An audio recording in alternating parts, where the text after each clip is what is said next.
Hello followers and friends. Ayan, magkakabit po tayo ng bracket. Ang bracket nito ay di hatak. Hindi siya normal na bracket. Karamihan sa kinakabit na television ay yung normal lang. Ito ay hinahatak po siya dahil sa television na yan na 1 centimeter lang ang pagitan niya sa wall.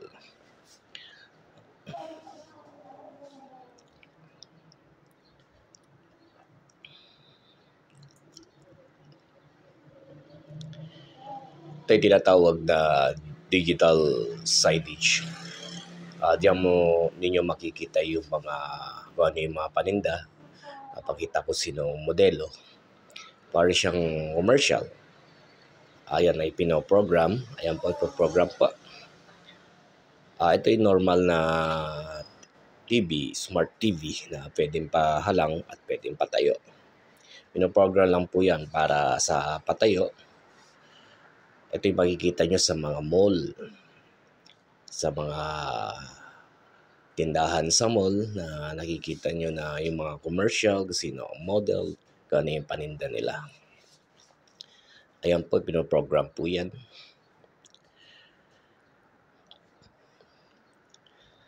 Ayan guys.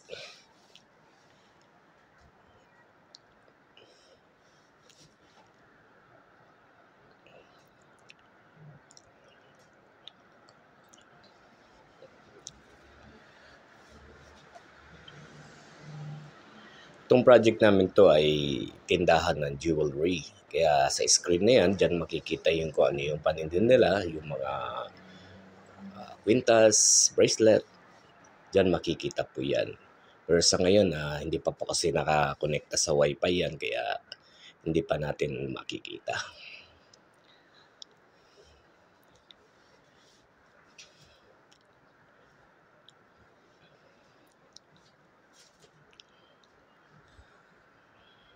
Yan guys, muli nang kinabit para ilapat na sa wall na yan.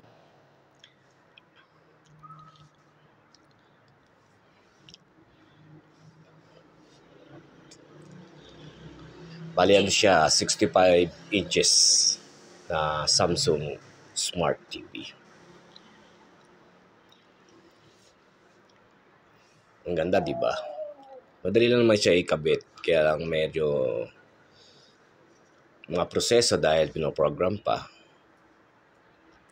Yung bracket saglit lang naman kinabit nila. Ayan. Tapos na naman kami ng isang project. Malit na project lang naman to dahil parang sample lang naman. Ayan guys, thank you for watching. Bye bye.